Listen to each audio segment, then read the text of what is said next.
मैं आता हूँ तेरे पास, प्रभु यीशु मेरे मसीह, मेरे पापों के लिए ही उधार दे मसीह।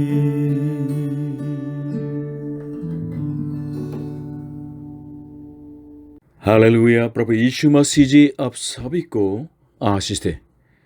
हम बाइबल के द्वारा जान गए हैं कि इस जगत के अंत का दिन और मानव जाति के न्याय का दिन आने वाला है।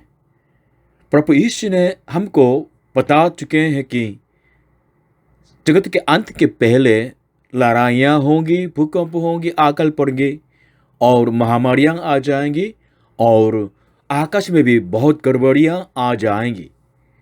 लूका रचित सुसमाचार 21 अध्याय 11वें पद में इस तरह लिखा है, प्रभु यीशु ने कहा कि और बड़े बड़े भूइंदौल होंगे और जगह जगह अकाल और मड़ियाँ पड़ेंगी और आकाश में भयंकर बातें और बड़े बड़े चिन्ह प्रकट होंगे। इंग्लिश में, There will be great earthquakes, famines, and pestilences in various places, and fearful events and great signs from heaven. इसलिए बाइबल क्या कहती है? कौन सचमुच में बुद्धिमान है इस जगत के अंत के टाइम में? बाइबल कहती है वह लोग हैं जो प्रभु यीशु पर विश्वास करके परमेश्वर पर भरोसा रखते हुए जगत के अंत के दिन की तैयारी करने वाले वे बुद्धिमान हैं। आज के वचन के द्वारा सचमुच में आप इस जगत के अंत के बारे में जानें और जगत के अंत के लिए तैयार होके जीने वाले बुद्धिमान बन जाएं। ये आशीष आपके संग हो। आमीन। आज के वचन मत्ती रचित सुसमाचार 24 अध्याय 9 पद से लेकर 14 तक। तब वे क्लेश दिलाने के लिए तुम्हें पकड़वाएंगे और तुम्हें मार डालेंगे और मेरे नाम के कारण सब जातियों के लोग तुमसे बैर रखेंगे। तब बहुतेरे ठोकर खाएंगे और एक दूसरे से बैर रखेंगे और बहुत से झूठे भविष्यद्वक्ता उठ खड़े होंगे और बहुतों को भरमाएंगे और अधर्म के भरने से बहुतों का प्रेम ठंडा हो जाएगा, परंतु जो अंत तक धीरज धारे रहेगा उसी का उद्धार होगा। और राज्य का यह सुसमाचार सारे जगत में प्रचार किया जाएगा कि सब जातियों पर गवाही हो, तब अंत आ जाएगा। Book of Matthew, chapter 24, verses 9 to 14. Then you will be handed over to be persecuted and put to death, and you will be hated by all nations because of me. At the time, many will turn away from the faith and will betray and hate each other, and many false prophets will appear and deceive many people. Because of the increase of wickedness, the love of most will grow cold, but he who stands firm to the end will be saved. And this gospel of the kingdom will be preached in the whole world as a testimony to all nations, and then the end will come. आज के point 1, उत्पीड़न, persecution। इस जगत के अंत के एक जो चिन्ह होता है वो ये है कि सताव, चर्च के विरोध में और क्रिश्चियन के विरोध में बहुत सताव होता है। प्रभु ईश्वर पर विश्वास करना सचमुच में संसार में खजानों को प्राप्त करने की बात है। प्रभु यीशु की राह पर चलने से हमें पाप क्षमा मिलती है, शांति मिलती है, अनंत जीवन मिलता है और स्वर्ग के द्वार में प्रवेश कर सकते हैं। लेकिन इसके साथ साथ प्रभु पर विश्वास करने का मतलब है क्रूस की राह पर चलना, दुखों की राह पर चलना, सताव की राह पर चलना। शहीदों के राह पर चलने की बात होती है। इसलिए प्रभु यीशु ने अपने चेलों को ये कहा कि जो कोई मेरे पीछे होना चाहे वो पहले अपने को इनकार करते हुए दिन प्रतिदिन अपना क्रूस उठा के प्रभु यीशु के पीछे चलना है। इस तरह उन्होंने चुनौती दी। सताब पूरे वर्ल्ड में है, विश्व भर में सताब होते हैं। इंडिया में, चाइना में, अफ्रीकन देशों में, एशियन देशों में, नॉर्थ कोरिया में, साउथ कोरिया में, मिडिल ईस्ट में, जगह जगह में अलग तरीके से सचमुच में मसीही लोगों के विरोध में लोग पूरे काम करते हैं, उनको मरवा डालते हैं। ये सिर्फ सिंपल जो अनलकी थिंग नहीं, ये वास्तव में शैतान का कार्य है। शैतान क्रिश्चियन से इतना घृणा करता है और अंतिम दुष्टता का काम अभी कर रहा है। शैतान को खुद पता है अपनी नियति के बारे में, अपनी डेस्टिनी के बारे में। थोड़े समय के बाद शैतान पकड़वाया जाएगा और आग की झील में सदा के लिए पीड़ित होने के लिए डाला जाने वाला है। इसलिए उसके नाश होने से पहले शैतान पूरी तरह से कोशिश करता है कि लोग प्रभु यीशु पर विश्वास करने की इस आशीष से हट जाएं। तो ये आज के वचन के द्वारा ये स्पष्ट है कि शैतान कैसे लोगों को सत्य के राह से हटाते। पहले यह है कि फिजिकल थ्रेटनिंग के द्वारा जो प्रभु यीशु पर विश्वास करते हैं उनसे घृणा करते हैं शैतान, और सताव से या मृत्यु की धमकी से लोगों को रोकता है। दूसरा, गलत शिक्षा के द्वारा लोगों को भरमाता है। झूठे भविष्यवक्ताओं को खड़े करके लोगों को सत्य की राह से हटाने की कोशिश करता है। हाँ, जगत के अंत में यही चुनौतियां सचमुच में जरूर होंगी, हो रही हैं। इसलिए हमें बिल्कुल दृढ़ विश्वास की आवश्यकता होती है। वो विश्वास जिसका जड़ परमेश्वर के सत्य वचन में बिल्कुल मजबूत है। विश्वास से इस उत्पीड़न के समय का सामना करना है। पहले यूहन्ना 5वें अध्याय का 4 और 5 पद में इस तरह लिखा है कि क्योंकि जो कुछ परमेश्वर से उत्पन्न हुआ है वह संसार पर जय प्राप्त करता है, और वह विजय जिससे संसार पर जय प्राप्त होती है हमारा विश्वास है। संसार पर जय पाने वाला कौन है? केवल वह जिसका यह विश्वास है कि यीशु परमेश्वर का पुत्र है। 1 John chapter 5 verses 4 to 5. For everyone born of God overcomes the world. This is the victory that has overcome the world, even our faith. Who is it that overcomes the world? Only he who believes that Jesus is the Son of God.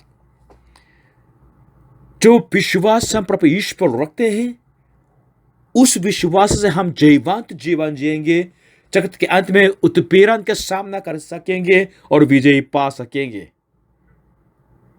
अभी Ukraine में युद्ध हो रहे हैं। Ukraine लोगों को पता है रशिया झूठा है और दुष्ट है, इसलिए अपने देश को बचाने के लिए देशभक्ति के रूप में उन्होंने अपने जान देने तक तैयार करके अपने को बिल्कुल लड़ाई मैदान में तो डाल दिया है। क्रिश्चियन भी इस तरह होता है। मसीही को, क्रिश्चियन को पता है कि संसार झूठा है और प्रभु यीशु मसीह ही एकमात्र मार्ग, सत्य और जीवन है। इसलिए सच्चे मसीही, सच्चे क्रिश्चियन परमेश्वर के राज्य के लिए शहीद होने तक जीवन जीते हैं, विश्वास का जीवन जीते हैं। प्रभु यीशु पर विश्वास करिए और योद्धा बन जाइए। Believe in Jesus Christ and be courageous warrior of faith. आज के पॉइंट 2, मानव का अधर्म और ठंडा प्रेम, Man's wickedness and cold love। प्रारंभिक में और अधर्म के बढ़ने से बहुतों का प्रेम ठंडा हो जाएगा, परंतु जो अंत तक धीरज धारे रहेगा उसी का उद्धार होगा। जगत के अंत के एक चिन्ह है, वो दुष्टता है, लगातार बढ़ती है और लोगों के प्रेम ठंडा होने का है। अभी तस्वीर में एक आदमी बीच में है, उसने अपनी बच्ची को जो सिर्फ 7 दिन की थी गोली मार के खत्म कर दिया है। पाकिस्तान का एक जो आदमी है। कोरिया में भी इस तरह बहुत अपराध है। अपने बच्चों को मार डालने वाले माँ बाप, अपने माँ बाप को मार डालने वाले बच्चे, अपने पति को मार डालने वाले पत्नी, पत्नी को खत्म करने वाले पति, दोनों के प्यार हो गया लेकिन विदा होने के समय तो हत्या की जाती है। शुरू से प्रेम तो था ही नहीं।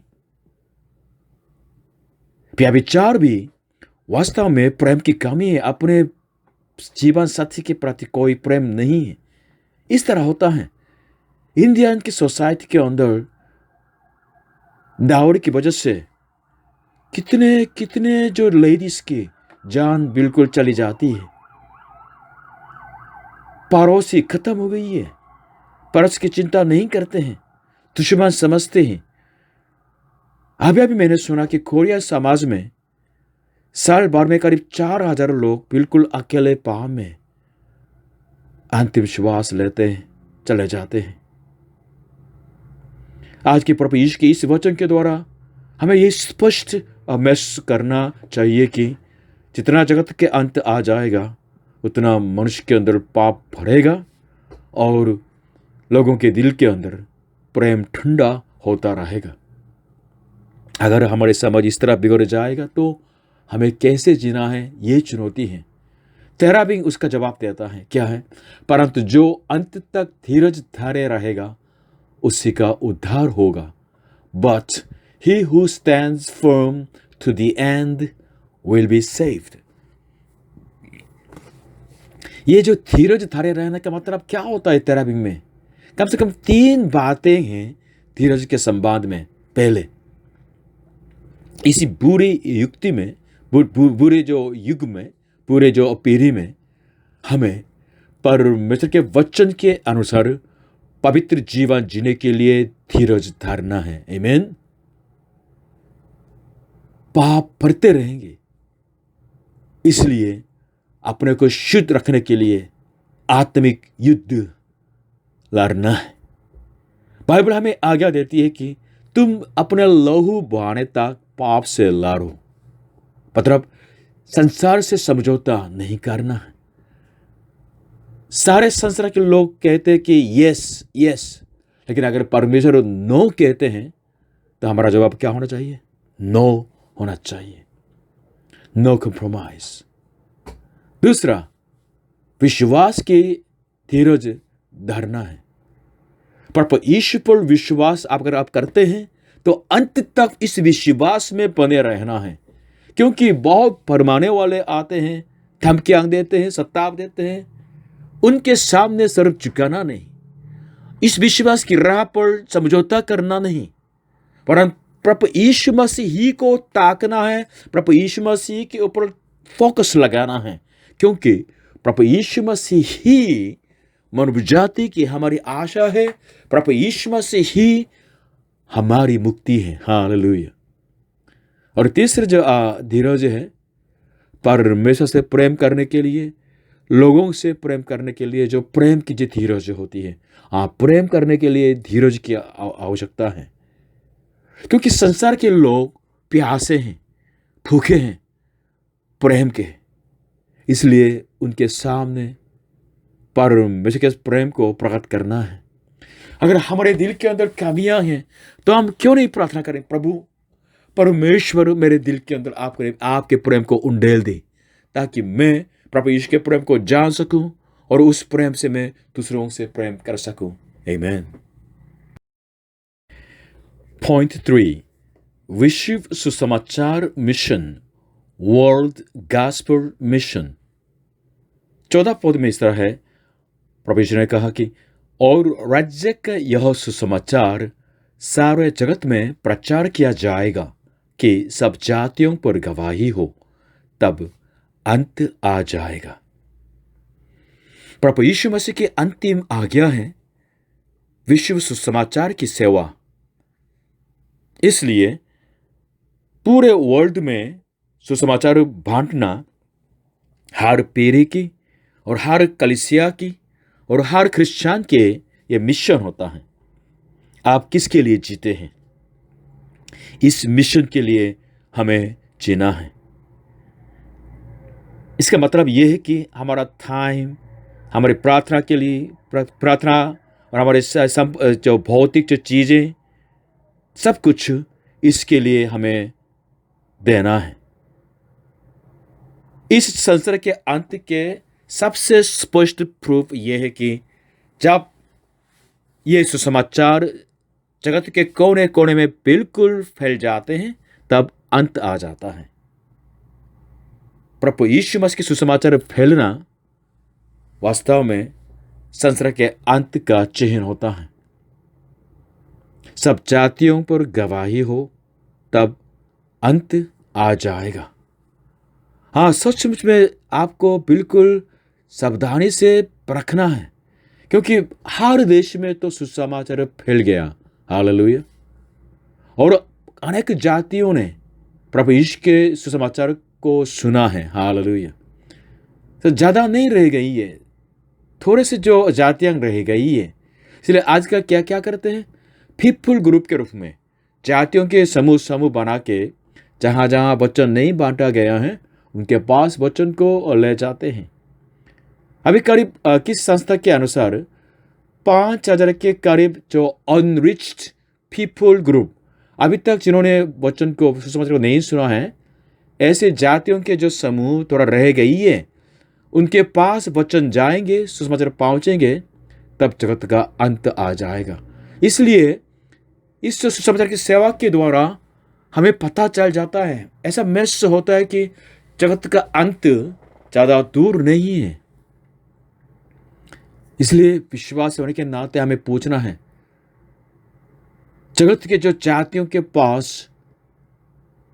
सुसमाचार को ले जाने के लिए मैं क्या कर रहा हूं? आपको हमें प्रार्थना करनी है। और अच्छा मौका परमेश्वर ने आपको दिया है। आपके कंपनी के अंदर, आपके जो हाउस के अंदर, आपके फैक्ट्री के अंदर जो अलग अलग जात के लोग आपके साथ कार्य करते हैं, उनको परमेश्वर ने आपके लिए दिया है ताकि आप उनके पास जाके सुसमाचार बांटें। इसलिए खोरिया में होके सिर्फ पैसा कमाना आपके उद्देश्य नहीं, और उद्देश्य यह होना चाहिए कि जो जो जातियां मेरे पास हैं, कैसे मैं उनके पास जाऊं और उनके साथ कैसे वचन सुसमाचार बांटूं। उनके लिए प्रार्थना करना है, जब मौका मिल जाता है तो सुसमाचार को बांटना है। इसलिए मैं आपको यह चुनौती देना चाहूंगा कि आप ओनरी मिशन से जुड़े हुए हैं ना, अभी से बिल्कुल अपने को ओनर समझ लीजिएगा। Please participate in this ministry with a sense of ownership. अपने को स्वामी समझते हुए इस ओनरी मिशन के इसी भावना से इसी सेवा में शामिल करना है, शामिल हो जाना है। प्रभु यीशु के चेले होने के नाते मैं ये चाहता हूं कि आप हर व्यक्ति ओनरी चर्च के सेवा के रूप में जीवन जिए, सेविका के रूप में जीवन जिए। सिर्फ हफ्ते में एक बार आराधना में बैठ के या जब जरूरत पड़ता थोड़ा बहुत मदद लेके ऐसे संबंध में मत रहिएगा। और यहाँ सचिन जैसे, यहाँ जिप्सानी में, कौनसानी में, इनके जैसे अपने को सेवक के रूप में समझ के आप हमें शामिल हो जाइएगा। क्योंकि ये जो कोरिया में विदेशियों के लिए जो सेवा होती है, सिर्फ पादरी का काम नहीं, सिर्फ मिशनरी का काम नहीं है कि हम संभाल नहीं सकते हैं। कोरिया में अभी 20 लाख से ऊपर, ओवर 2 मिलियन जो विदेशी लोग रहते हैं, लेकिन उनके लिए सेवा करने वाले कलीसिया सिर्फ 400 के करीब होते हैं। संभाल पाएंगे? नहीं। इसलिए हर चेले को इसी सेवा के लिए समर्पित होना है। हालेलुया। हम साथ मिलके संसार के जातियों तक वचन को, सुसमाचार को पहुंचाने में हम बिल्कुल समर्पित हो जाएं। हम इस तरह सुसमाचार की सेवा करते रहेंगे तो जगत के अंत को हम और महसूस करेंगे, और अंत में जब प्रभु यीशु वापस आते हैं उनको बिल्कुल हर्ष के साथ, आनंद के साथ, प्रेम के साथ हम स्वागत करने वाले ऐसे जीवन जीते रहें। आमीन। हालेलुया।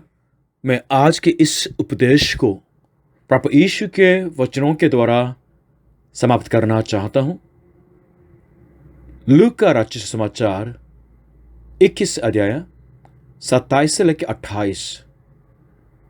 प्रभु यीशु ने यह कहा कि तब वे मनुष्य के पुत्र को, यानी प्रभु यीशु मसीह को, सामर्थ और बड़ी महिमा के साथ बादल पर आते देखेंगे। जब ये बातें होने लगी तो सीधे होकर अपना सर ऊपर उठाना, क्योंकि तुम्हारा छुटकारा निकट होगा। Book of Luke, chapter 21, verses 27 to 28. At the time they will see the Son of Man coming. Son of Man means Prabhu Yishu Masih, Jesus Christ, in a cloud with power and great glory. When these things begin to take place, stand up and lift up your heads, because your redemption is drawing near. जगत के अंत जरूर आएगा, क्योंकि परमेश्वर alpha और omega है, आदि और अंत है। इसलिए इस जगत के अंतिम टाइम में अपनी मर्जी से आप पाप करते रहेंगे तो आप नाश हो जाएंगे। इसलिए चेतावनी के वचन सुनिएगा। फिर से लूका का रचित समाचार 21 अध्याय 34 से 36 में प्रभु यीशु ने यह कहा कि इसलिए सावधान रहो, ऐसा न हो कि तुम्हारे मन खुमार और मतवालेपन और इस जीवन की चिंताओं से सुस्त हो जाएं, और वो दिन तुम पर फंदे की नाई अचानक आ पड़े, क्योंकि वह सारी पृथ्वी के सब रहने वालों पर इस प्रकार आ पड़ेगा। इसलिए जागते रहो और हर समय प्रार्थना करते रहो कि तुम इन सब आने वाली खतराओं से बचने और मनुष्य के पुत्र के सामने खड़े होने के योग्य बनो। You should be careful how to live in this time of end. इसलिए प्रभु यीशु जी, our Lord just told us how to live. Book of Luke, chapter 21, verses 34 to 36. He said, be careful, or your heart will be weighed down with dissipation, drunkenness, and the anxieties of life, and that day will close on you unexpectedly like a trap. For it will come upon all those who live on the face of the whole earth. Be always on the watch, and pray that you may be able to escape all that is about to happen, and that you may be able to stand before the Son of Man. प्रभु यीशु जरूर वापस आने वाला है। संसार का न्याय करने के लिए वो न्याय के रूप में आएंगे, और अपने लोगों को बचाने के लिए मुक्तिदाता के रूप में आएंगे। क्या आप तैयार हैं प्रभु यीशु से मिलने के लिए? प्रभु यीशु से मिलने के लिए हमें धीरज धरना है, विश्वास की धीरज, पवित्र जीवन की धीरज, प्रेम करने वाले जीवन की धीरज धरना है। अगर इस तरह हम जिएंगे तो लूका का रचित समाचार 21 अध्याय 28 पद जैसे हम जब प्रभु यीशु वापस आएंगे अपने सिर को उठा सकेंगे और हमारे मुक्तिदाता प्रभु यीशु से मिल सकेंगे। लेकिन जो प्रभु यीशु को इनकार करते हैं, प्रभु यीशु का दिन, वो अंतिम दिन उनके लिए बहुत शर्मिंदा होने का दिन होगा, पछताने का दिन होगा, और सदा के लिए नाश होने का दिन, उनका न्याय का दिन होगा। जगत का अंत निकट है।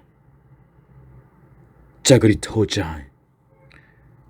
The end time is so close. Please be alert.